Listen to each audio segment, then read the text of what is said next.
ஓம் நமச்சிவாய. அனைத்து தமிழ் உள்ளங்களுக்கும் வணக்கம்.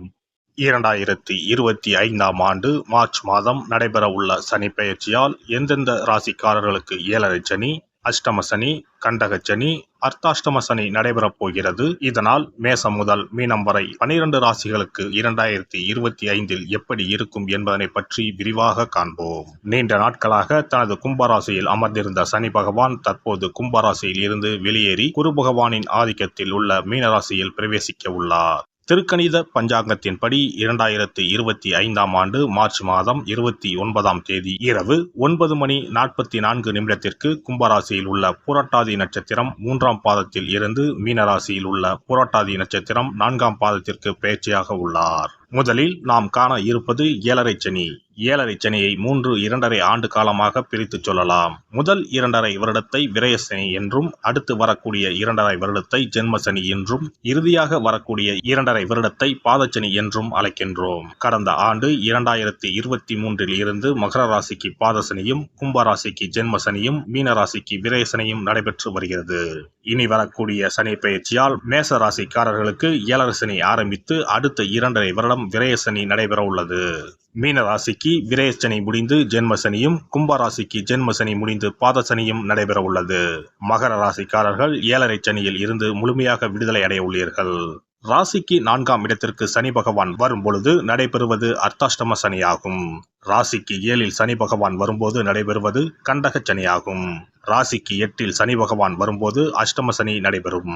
வரும் சனி பெயர்ச்சியின் போது மகரம், கடகம், விருச்சிக ராசிக்காரர்கள் சனியின் பாதிப்பில் இருந்து விடுபட உள்ளீர்கள். மேச ராசிக்கு விரயச்சனியும், ரிஷப ராசிக்கு லாபச்சனியும், மிதுன ராசிக்கு கர்மச்சனியும், கடக ராசிக்கு பாக்கியச்சனியும் நடைபெறப் போகிறது. சிம்ம ராசிக்கு அஷ்டமச்சனி, கன்னி ராசிக்கு கண்டகச்சனி, துலாம் ராசிக்கு ரோகச்சனி, விருச்சிக ராசிக்கு பஞ்சமசனி, தனுசு ராசிக்கு அர்த்தாஷ்டம சனி, மகர ராசிக்கு சகாய சனி, கும்பராசிக்கு பாதசனி, மீனராசிக்கு ஜென்மசனி நடைபெற உள்ளது. இனி இந்த பெயர்ச்சியால் உங்கள் ராசிக்கு உண்டாகும் சுபபலன் என்ன என்பதனையும், அசுபபலன் ஏற்படுமாயின் ராசிக்காரர்கள் செய்ய வேண்டிய பரிகாரம் என்ன, வழிபட வேண்டிய தெய்வம் யார் என்பதனை பற்றியும் விரிவாக காண்போம். நடைபெற போகும் இந்த சனி பெயர்ச்சியால் உங்கள் வாழ்வில் வளமும் நலமும் செல்வ செழிப்பும் பெற்று வாழ்வில் உயரிய நிலையை அடைய எல்லாம் வல்ல எம்பெருமானை வேண்டி விரும்பி கேட்டுக்கொள்கிறேன். சனி பெயர்ச்சியில் நல்ல பலன்களை பெறப்போகும் 5 ராசிகளில் ரிஷபமும் ஒன்று. இனி உங்களை யாராலும் அடிச்சுக்கவே முடியாது. எண்ணற்ற பலன்களை அள்ளி கொடுக்க போகிறார் சனி பகவான். என்னென்ன பலன்களை சனி பகவான் அள்ளி தரப்போகிறார் என தெரிந்து கொள்ளலாம். ரிஷப ராசிக்கு 11ஆம் இடத்தில், அதாவது லாபஸ்தானத்தில் 30 ஆண்டுகளுக்கு பிறகு சனி பகவான் வந்து அமர்கிறார். ஒரு ஓவரில் 6 பந்து என்றால் 6 பந்துகளும் இனி சிக்ஸர் தான். வெளியில் சொல்ல முடியாத பலவித பிரச்சனைகளில் இருந்து வந்திருப்பீர்கள். ஏனென்றால் இதுவரை ஜென்மகுரு நடந்து வந்தது. ரிஷப ராசிக்கு அதிபதி சுக்கிரன். பார்த்தால் பளிச்சென்று ஆடம்பரமாகவும் தேசசாகவும் தோற்றமளிக்கும் இவர்களுக்கு வெளியில் தெரியாத பல பிரச்சனைகள் இருக்கும். ரிஷபராசிக்காரர்கள் தாங்கள் இருக்கக்கூடிய இடங்களை செழிப்பாக வைத்திருப்பார்கள். பலரை தங்கள் பக்கம் ஈர்க்கக்கூடியவர்களாக இருப்பார்கள். ஜென்ம குருவின் பாதிப்பால் 8 மாதங்களாக பல்வேறு பாதிப்புகளை சந்தித்திருப்பீர்கள். வரும் 2025 புத்தாண்டில் நல்ல பரிசு ஒன்றை சனி பகவான் கொடுக்க உள்ளார். லாபஸ்தானத்தில் வருவதால் பூர்ண லாபத்தை கொடுக்க உள்ளார். இனி தொட்ட காரியங்கள் அனைத்தும் துலங்கும். ராசியாதிபதி லாபஸ்தானத்தில் உச்சம், செவ்வாய் 3ஆம் இடத்தில் நீசம் என அனைத்தும் உங்களுக்கு அனுகூலமாக உள்ளது. புதிய கிளைகள் தொடங்குவது, ஐடி, ரியல் எஸ்டேட், லாஜிஸ்டிக் போன்றவற்றில் புதிய ஆட்களை நியமிப்பது, புதிய பொருட்களை அறிமுகம் செய்வது, புதிய இயந்திரங்களை இறக்குமதி செய்வது போன்றவற்றில் வெற்றி காண்பீர்கள். எந்த துறையில் இதுவரை பயணித்தீர்களோ அதில் விஸ்தாரமாக உங்களை மாற்றிக்கொள்ளலாம். மீடியா துறையில் இருப்பவர்களுக்கு மிகப்பெரிய ஜாக்பாட் அடிக்கப் போகிறது. எதிர்பாராத வெற்றி, மக்கள் கொண்டாடக்கூடிய அமைப்பு உள்ளது. தொழில் ரீதியாகவும் வாக்கியம் ரீதியாகவும் நல்ல அனுகூலம் உண்டாகும். அனைத்து அனுகூலமான அமைப்புகளும் உள்ளதால் இந்த காலகட்டங்களில் உங்களுடைய தகுதிகளை மேம்படுத்திக் கொள்ள வேண்டும். உங்களை பக்குவப்படுத்தி தயாராக்கி கொள்ள வேண்டும். மாபெரும் யோகங்களை 2025ஆம் ஆண்டில் சனி பகவான் அள்ளித்தரப் போகிறார். குரு பகவான் 2ஆம் வீட்டில் வருவதால் பணமழை கொட்டும். பொருளாதாரம் மேம்படும். பெயர் புகழ் உண்டாகும். குழந்தைகள் சம்பந்தப்பட்ட விஷயங்களில் அபிவிருத்தி உண்டாகும். சுப நிகழ்ச்சிகள் நடைபெறும். வெளிநாட்டு தொடர்பு, விசா கிடைப்பது போன்ற அனைத்து விஷயங்களும் நடக்கும். குழந்தை விஷயங்களில் சாந்தி சமாதானம் உண்டாகும்.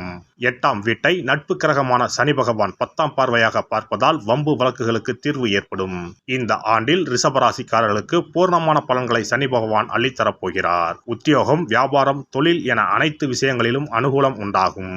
9ஆம் அதிபதி 11ஆம் வீட்டுக்கு வருவதால் பூர்ணமாக வெளிநாட்டு தொடர்பில் அனுகூலமான பலன்கள் கிடைக்கும்.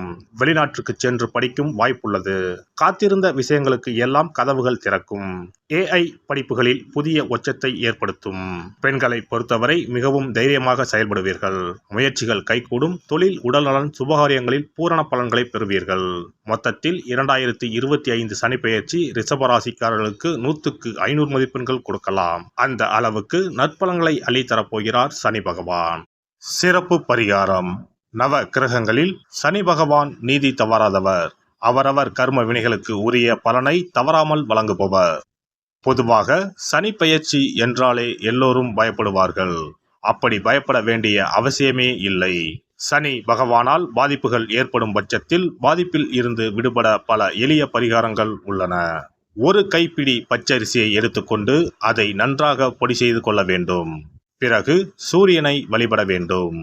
சூரியனை வழிபட்ட பிறகு குளக்கரையிலோ மரத்தின் அடியிலோ உள்ள விநாயகரை 3 முறை வலம் வந்து வழிபட்டு விட்டு பொடி செய்த பச்சரிசி மாவை தரையில் போட வேண்டும். அப்படி போடும் மாவை எறும்புகள் எடுத்துச் செல்லும். குறிப்பாக வன்னி மரத்தின் அடியில் இருக்கும் விநாயகரை வலம் வருவது மிகவும் விசேஷம். இந்த பரிகாரத்தை எப்போதுமே தொடர்ந்து செய்வது மிகவும் நல்லது. ஒருவருக்கு சனி தசை வந்துவிட்டால் அவருக்கு சந்தேக புத்தி வந்துவிடுகிறது. யார் சொல்வதையும் ஏற்றுக்கொள்ள மாட்டார்கள். குறிப்பாக அஷ்டமத்து சனி மிகவும் கஷ்டப்படுத்திவிடும். 7.5 சனியின் பாதிப்பை விடவும் அஷ்டமத்து சனி மிக அதிக பாதிப்பை ஏற்படுத்தும். அஷ்டம சனி நடப்பவர்கள் சனியினால் ஏற்படக்கூடிய பாதிப்புகளில் இருந்து விடுபட பின்கூறும் நியதிகளை கடைபிடித்தால் பாதிப்புகளின் தாக்கத்தில் இருந்து விடுபடலாம். சனி தசை நடக்கும்போது எந்த செயல் செய்தாலும் தாமதமாகும். அதற்காக கோபப்படக்கூடாது. பொறுமையாக இருக்க பழகிக்கொள்ள வேண்டும். தினமும் காகத்துக்கு எள் கலந்த சாதம் வைக்கவும். பிரதோஷ பூஜைகளில் பங்கேற்பது நல்லது. சனிக்கிழமை தோறும் சனி பகவானுக்கு இரும்பு அகல் விளக்கில் நல்லெண்ணெயில் தீபம் ஏற்றி வழிபடவும். கருங்குவளை மலர்களால் சனி பகவானுக்கு அர்ச்சனை செய்து வரலாம். வன்னி மர இலைகளை மாலைகளாக தொடுத்து சிவபெருமானுக்கு சனிக்கிழமை தோறும் சாற்றி வணங்கி வழிபடவும். சனிக்கிழமை அன்று அசைவ உணவு கண்டிப்பாக சாப்பிடக்கூடாது. சனிக்கிழமை தோறும் நல்லெண்ணெய் குளியல் செய்தால் கெடுதல் குறையும். விநாயகர் வழிபாடு செய்யலாம். அனுமன் வழிபாடு சனி பகவானின் தொல்லைகளை குறைக்கும். ஞாயிற்றுக்கிழமை மாலை ராகு கால வேளையில் கால பைரவரை வணங்கி வரலாம். தேய்பிறை அஷ்டமி நாளில் கால பைரவரை வணங்கி வருவது நன்மை தரும். ஏழை மாணவர்களின் படிப்பு செலவுக்கு உதவலாம். சனி பிரதோஷ வழிபாடு செய்வது சிறப்பு. அன்னதானத்துக்கு உதவி செய்யலாம். சித்தர்களின் பீடங்கள், ஜீவ சமாதி பீடங்களுக்கு சென்று வணங்கி வழிபடலாம். வன்னி மரத்தை சுற்றி வந்து வணங்க வேண்டும். இதனால் சனி பகவானின் கொடுமையான பாதிப்புகள் விலகிவிடும். பிரதோஷ காலத்தில் சிவபெருமானுக்கு வில்வ இலை கொடுத்து வணங்க வேண்டும். தினமும் ராமநாமம் ஜபித்து வந்தால் சனி பகவானின் தொல்லையிலிருந்து தப்பிக்கலாம். கால்கள் இல்லாமல் நடக்க இயலாதவர்களுக்கு இயன்ற உதவியை செய்யலாம். இந்த வழிமுறைகளை முறையாக கடைபிடித்து சனியினால் ஏற்படக்கூடிய பாதிப்புகளின் தாக்கத்தில் இருந்து விடுபடலாம். எல்லாம் வல்ல இறையருளால் நீங்களும் உங்கள் அன்பு குடும்பமும் உடல் நலம், நீலாயுள், நிறை செல்வம், உயர் புகழ், மெய்ஞானம் ஓங்கி வாழ்க வளமுடன். இந்த வீடியோ பதிவு உங்களுக்கு பிடித்திருந்தால் லைக் பண்ணுங்க, கமெண்ட் பண்ணுங்க, ஷேர் பண்ணுங்க. மறக்காம சப்ஸ்கிரைப் பண்ணுங்க. பக்கத்துல இருக்கிற பெல் பட்டனை கிளிக் பண்ணுங்க. நன்றி, வணக்கம். ஓம் நமச்சிவாய. சிவாய நம.